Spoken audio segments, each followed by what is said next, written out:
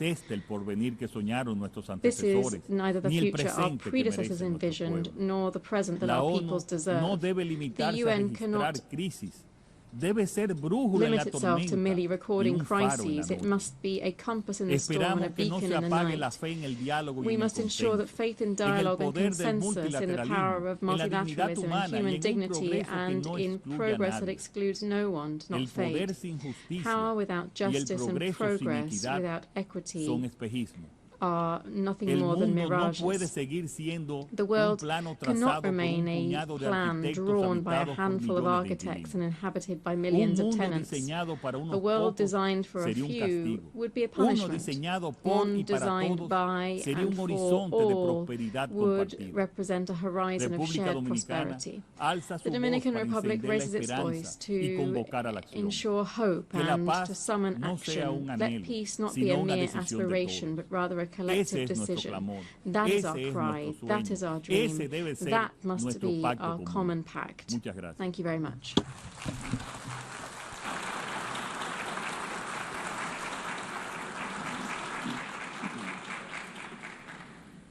On behalf of the Assembly, I wish to thank the President of the Dominican Republic. The Assembly will hear an address by His Excellency Anura Kumara Desanayake, Head of State and President of the Democratic Socialist Republic of Sri Lanka. I request protocol to escort His Excellency and invite him to address the Assembly.